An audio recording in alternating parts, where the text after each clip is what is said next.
2 मई की सुबह पटना के एक शहर फुलवारी शरीफ में चांद रात वाले दिन जफरुद्दीन का बेटा अपने कमरे में से सोकर उठता है एंड जैसे ही वो ड्राइंग रूम की तरफ जाता है तो वो देखता है उसके पिता जफरुद्दीन की लाश। उसके पिता की बॉडी के चारों तरफ खून ही खून होता है एंड वहां पर एक बहुत भारी प्रेशर कुकर भी रखा होता है जिसके सरफेस पे पूरी तरीके से खून ही खून लगा होता है। एक बच्चे के लिए भी ये पहचानना बहुत आसान था कि इसी प्रेशर कुकर से उसके पिता की हत्या करी गई है। बेटा बहुत जोर से चीखता है एंड उसकी चीख से जफरुद्दीन की बीवी शहनाज भी आ जाती है। लेकिन यहाँ पे सवाल ये आता है, भला जफरुद्दीन ने ऐसा क्या करा जो उसका इतनी बेरहमी से कत्ल कर दिया गया। नमस्कार दोस्तों, मेरा नाम है Shivam and you are watching the mystery of pressure cooker murder case on unseen truth by Shivam.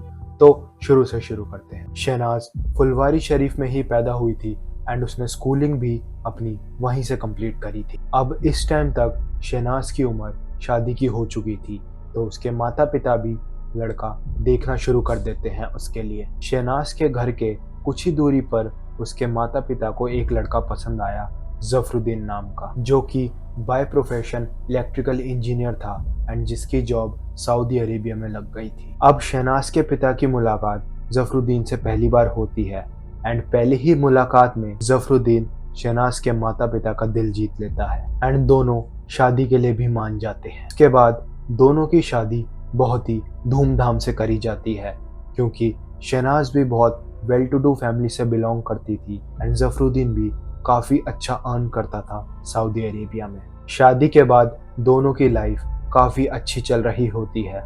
कुछ साल बीतते हैं एंड जफरुद्दीन और शहनाज के 2 प्यारे बेटे भी पैदा होते हैं। फिर एकदम से जफरुद्दीन अपनी सऊदी अरेबिया की नौकरी छोड़कर नोएडा शिफ्ट हो जाता है एंड उन चारों को नोएडा रहते रहते करीब 2 साल हो जाते हैं। इस बीच जफरुद्दीन ने अपने सऊदी अरेबिया के पैसों से पटना में शहनाज के घर के पास एक काफी आलीशान घर भी बनवाया था। अब यहाँ पर ईद का टाइम आ जाता है एंड जफरुद्दीन शहनाज को ये कहता है कि इस बार हम ईद मनाने अपने होम टाउन पटना चलेंगे। शहनाज भी ये बात सुनकर बहुत खुश हो जाती है, लेकिन यहीं से कहानी में कुछ ऐसा ट्विस्ट आता है जो इस स्टोरी को एक क्रिमिनल केस बना देता है। ईद से एक दिन पहले चांद रात वाले दिन जफरुद्दीन की लाश ड्राइंग रूम से मिलती है। घबराई हुई शहनाज पुलिस को फोन करती है एंड यहाँ पर पुलिस की पूछताछ शुरू होती है। जफरुद्दीन की लाश सबसे पहले उसके बड़े बेटे ने देखी थी। वो पुलिस ऑफिसर्स को ये बताता है कि वो आधी रात को पानी पीने उठा था क्योंकि उन लोगों का फ्रिज ड्राइंग रूम में रखा हुआ था, इसलिए जफरुद्दीन के बेटे को ड्राइंग रूम की तरफ जाना पड़ा। उसके बाद पुलिस शहनाज से पूछताछ करती है।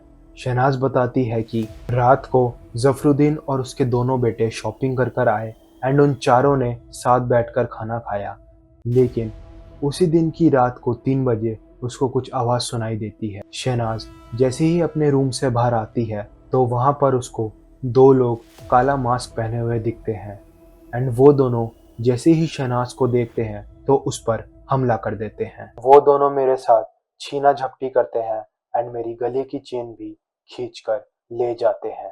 उसके बाद अपने रुमाल में कुछ लिक्विड डाल के मुझे सुंघा देते हैं जिससे मैं बेहोश हो जाती हूँ। जब पुलिस ने शहनाज और उसके बड़े बेटे की ये स्टोरी सुनी तो उनको यहाँ पर कुछ गड़बड़ लगी क्योंकि इस कहानी से ये इंडिकेशन हो रहा था कि ये मामला लूटपाट का है। लेकिन यहाँ पर हैरान कर देने वाली बात यह आती है कि घर से शहनाज की चेन के अलावा कुछ भी चीजें चोरी नहीं हुई थी। अब पुलिस आसपास के लोगों के साथ पूछताछ करना शुरू करती है। आसपास के लोग बताते हैं कि जफरुद्दीन काफी शरीफ किस्म का इंसान था। उसने अपनी आधी से ज्यादा जिंदगी तो सऊदी अरब में ही बिताई है। भला उसकी पटना में किसी से क्या ही दुश्मनी हो सकती है। शक यहाँ पर बढ़ता जा रहा था। पूरे घर में एंट्री का सिर्फ एक ही गेट था एंड उस गेट पर कोई भी फोर्सफुल एंट्री का निशान नहीं था।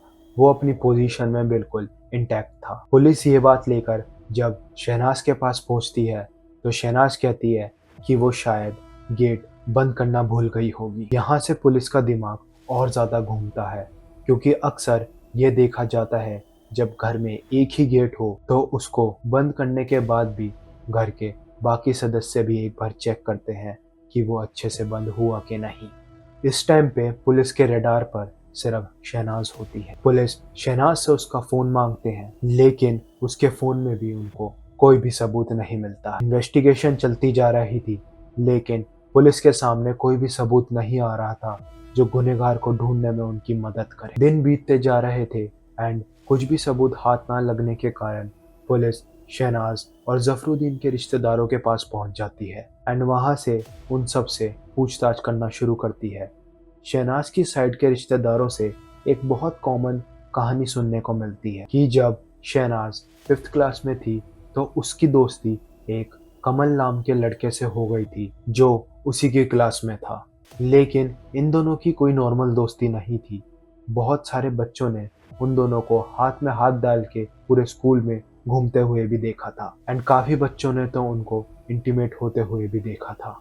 ये बात स्कूल के प्रिंसिपल के कानों तक पहुंच गई थी, तो प्रिंसिपल ने दोनों के माता पिता को बुलाया एंड ये कहा कि इन दोनों की इस हरकतों के कारण बाकी बच्चों पर भी काफी गलत असर पड़ रहा है। ये उम्र अभी इन दोनों की पढ़ने लिखने की है एंड प्रिंसिपल ने उन दोनों को लास्ट टाइम वार्निंग देकर छोड़ दिया।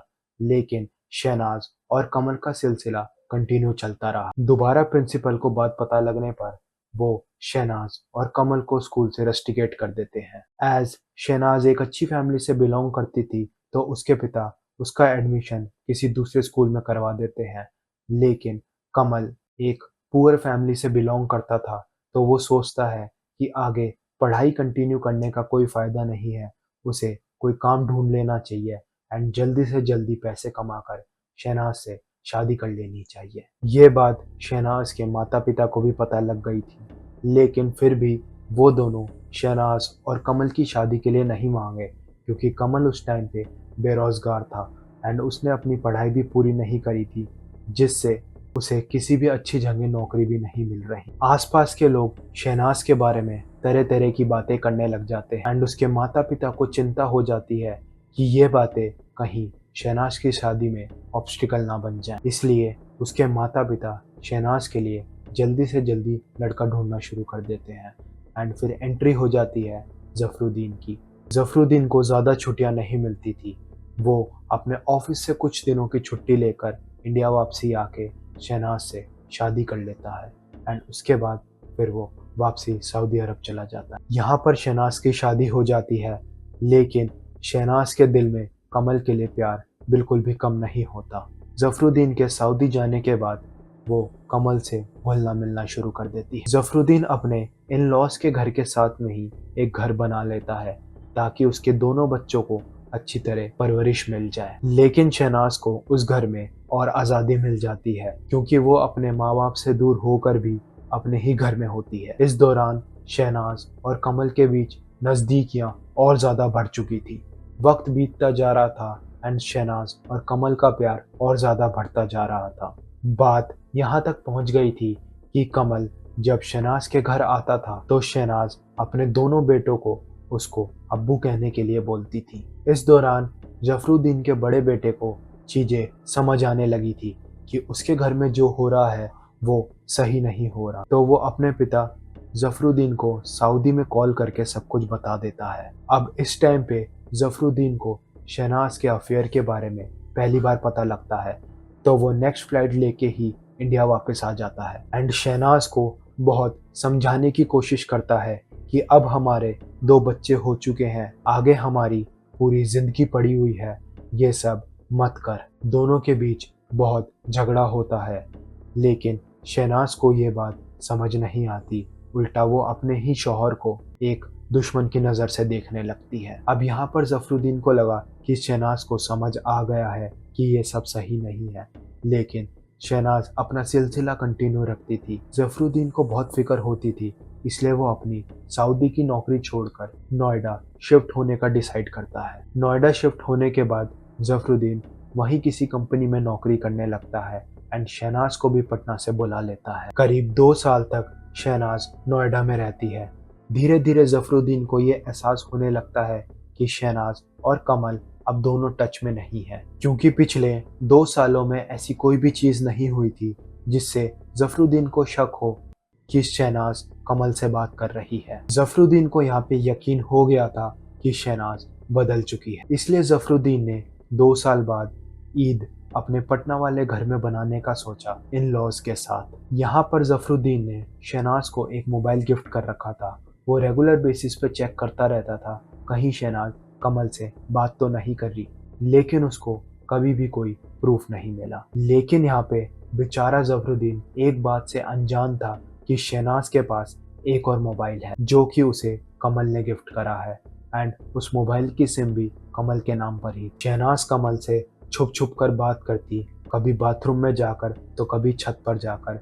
ये बात दोनों बच्चों और जफरुद्दीन को बिल्कुल पता नहीं थी। अब जैसे ही जफरुद्दीन ने पटना जाने की बात करी तो शहनाज ने उसी टाइम कमल को फ़ोन करके प्लान बनाया। उसने कमल को ये कहा, इस बार मैं ईद के मौके पर पटना आ रही हूँ एंड हमें इस मौके का फ़ायदा उठाना है एंड जफरुद्दीन को हमेशा हमेशा के लिए अल्लाह के पास पहुंचा देना है, जिससे हम दोनों अपनी आगे की जिंदगी खुशी खुशी बिता सकें। वो चारों फ्लाइट लेकर पटना पहुंचते हैं। थोड़ी देर बाद जफरुद्दीन अपने दोनों बच्चों के साथ ईद की शॉपिंग करने के लिए बाहर चला जाता है एंड उसी टाइम शहनाज कमल को फ़ोन करके अपने घर में बुला लेती है। उसको चुपचाप ड्राइंग रूम में एक कमरे में छुपा देती है।